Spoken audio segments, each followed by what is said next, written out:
Good morning. It's a beautiful day and all the fruit and vegetables are growing like crazy. Now it's time to start pruning, to give them the best chance they have to get the best fruit and ripen the best on the vine.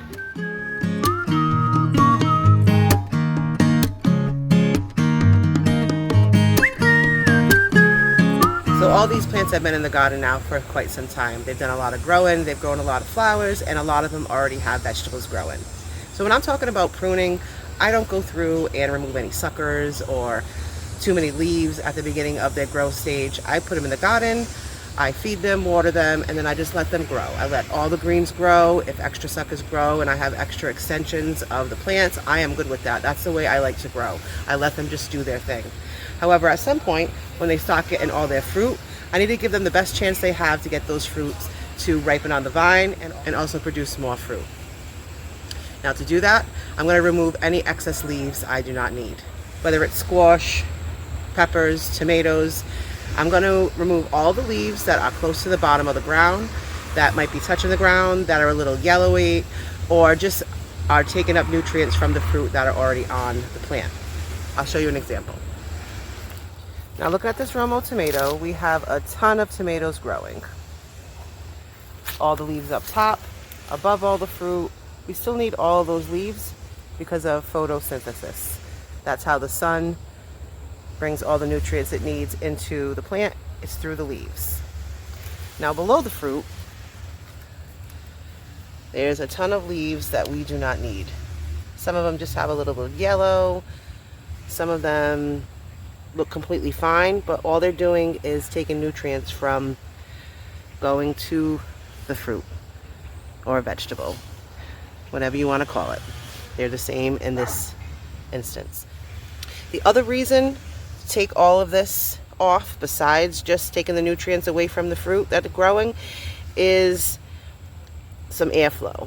See how this is all crowded down here? This will give the plant more airflow, less disease, or less chance for disease.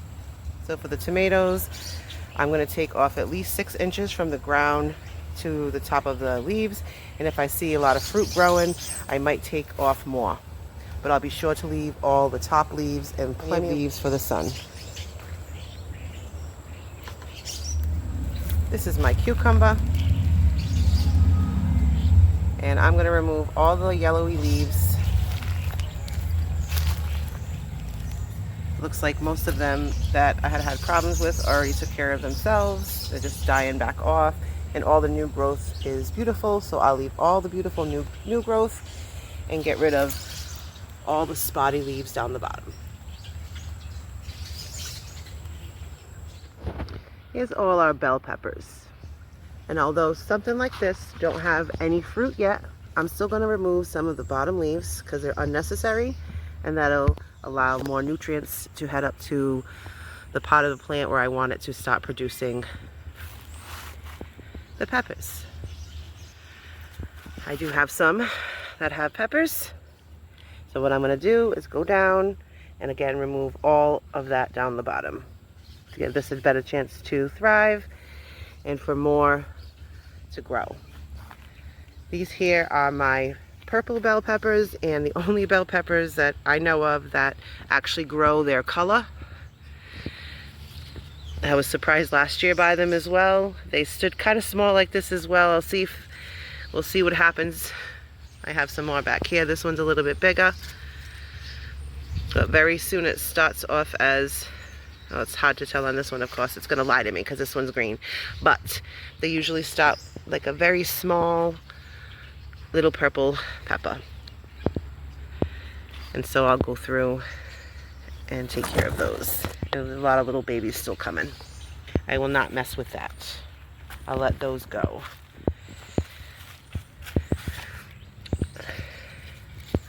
A lot of peppers coming, so I'll take care of those. For my eggplant, I have one really tall one that's branching off. It's looking awesome. Those are smaller, but even still, I've been letting the bottom leaves just keep getting eaten by whatever is getting eaten, but now I feel like it's time to get rid of any of the ones that are down below. The hot pepper patch is going strong. And I'm going to do the same with those. Get rid of all those small leaves down the bottom we don't need. Ton of jalapenos.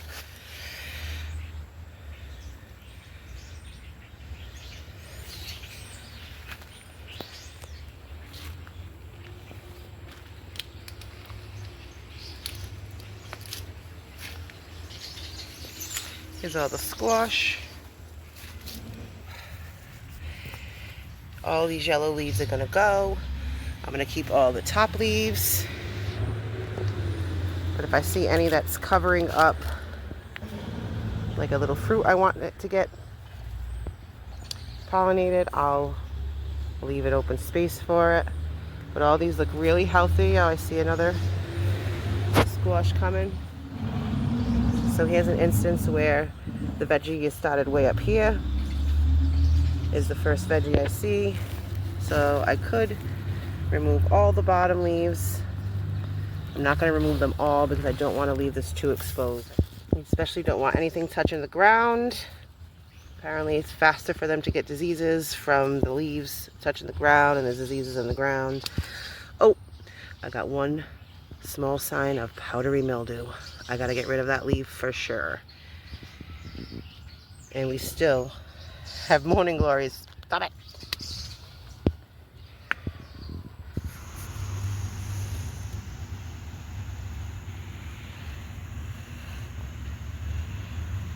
So I'm not going to remove all the leaves, but any of the ones that are laying on the ground, that are just dead hanging off the plants, I'm going to take off. Here's a nice squash. This will be my second one to harvest this year. I'm going to take that today, so more will keep growing.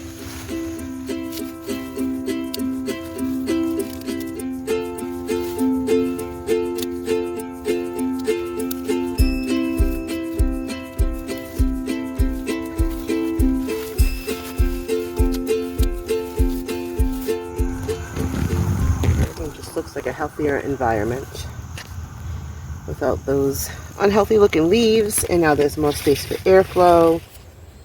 So one thing I like to do, which I've been guilty of this probably for years not doing, is clean the shears that I'm using with some alcohol in case something that I'm cutting has a disease. I don't want to use the same ones without cleaning in between, so I don't transfer any diseases. So on this plant, I'm going to cut off all the bottom leaves, all the way up to I start seeing the first fruit. There. So all this will go.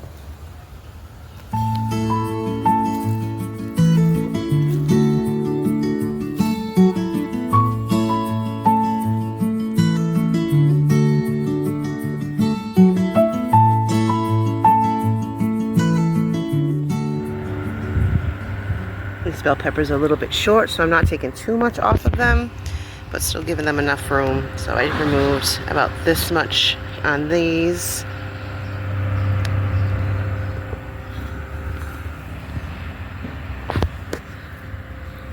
So I'll do the same for this one. This one's tall. We don't need any of this bottom stuff.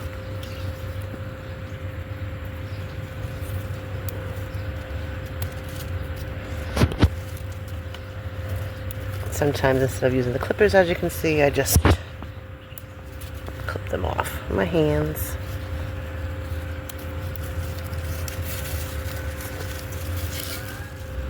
And that should do it.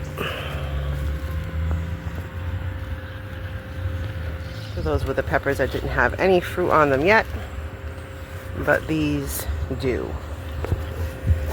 So for these, I'm going to make sure I get rid of, here's the green, there's the pepper. So I'll get rid of all of this low stuff that we don't need. Some of the leaves are like really big, so they're just taking the nutrients from that little pepper.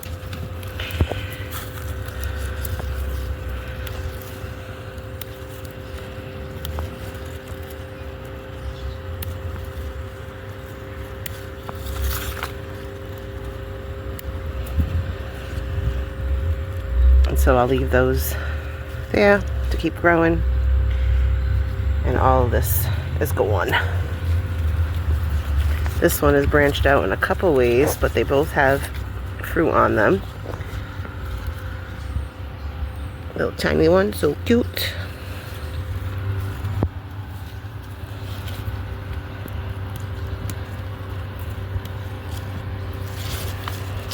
Looks like right along here it grew this much. Hey Tana.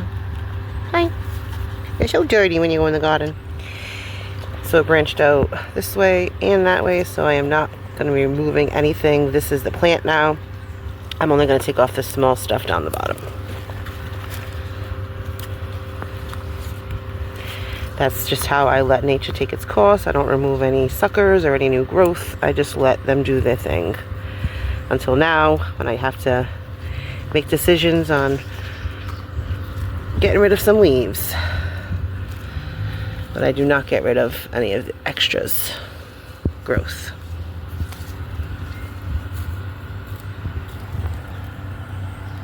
Oh, little bee took off. So many bees today. It's like I never gave this one any structure. It grew crooked and it's still standing pretty well. Goes to show how strong my little peppers are. Alright, here's my eggplant. I got 5. I started from seed this year. I don't have much experience with growing eggplant. I grew 1 last year, but I had gotten it from... No, I grew 2 last year. I bought 1. 2 came in the container. And they did okay. I definitely got eggplants. They weren't very big. This year, with these 5, I have 1 that's doing excellent. The tallest. And the others are smaller, but they still look healthy. But the bottom leaves are looking crappy. So I'm going to get rid of those. But that is it. Because I don't know much about these. I'm going to go clean my clippers and I'll prune these up.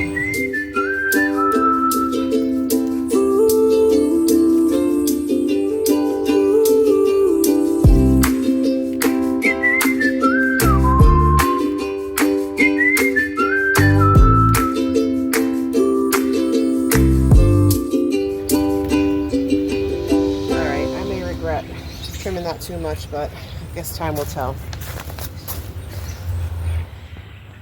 In this patch here, I started to go through a couple weeks ago some of the leaves just because they were a little bit yucky looking. But I'm definitely going to have to go through here and finish off the job. We have tomatoes, healthy looking, nice tomatoes growing. And I want to make sure that they thrive. I'm going to remove this one here. I was given one last chance to, the couple in here. I was reviewing the video that shows where everything is, and it appears something must have gone wrong with my green zebra, because this first row and the last 2 in the second row were the green zebra. Those back 2 died. These died, and they were all the same.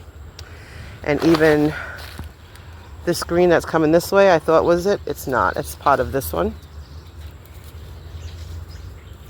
So I'm going to get rid of anything that looks nasty. So we don't want anything else catching any diseases or anything that could be going wrong with it.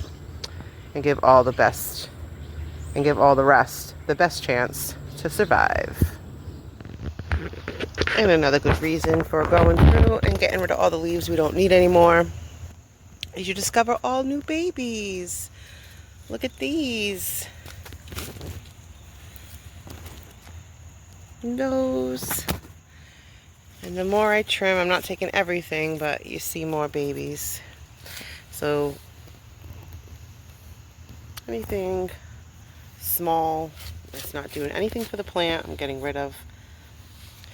So all of these babies have a better chance of growing. There's even more. Where's the other ones I saw before? Right there. I love these. They're so pretty.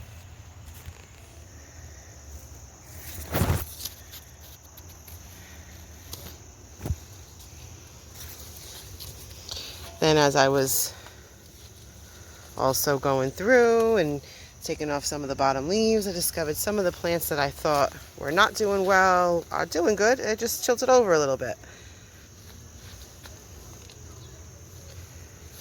But there are so many tomatoes.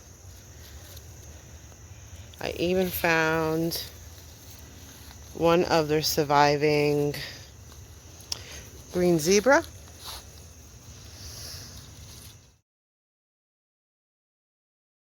Each patch I go through, I'm finding the same thing. The more leaves I take away, big giant leaves I don't need, I find more green tomatoes.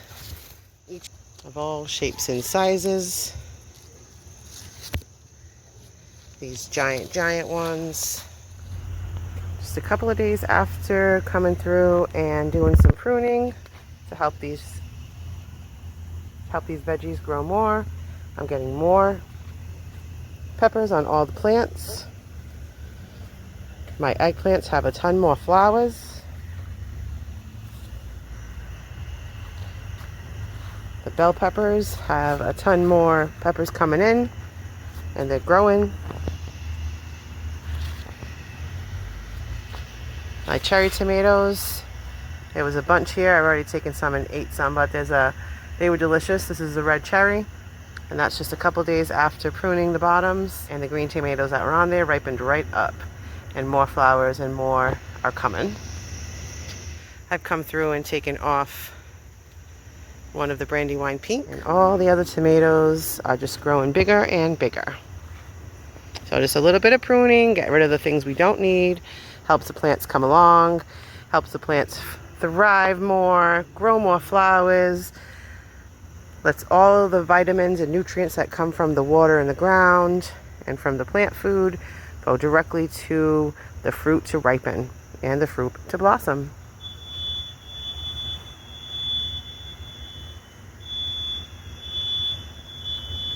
Produces more flowers, so then you have more fruit. And here is an example. Another cucumber growing. These are my pickling ones. So every day I come out and there's more and more. Tanner says, thank you so much for watching, and we'll see you next time.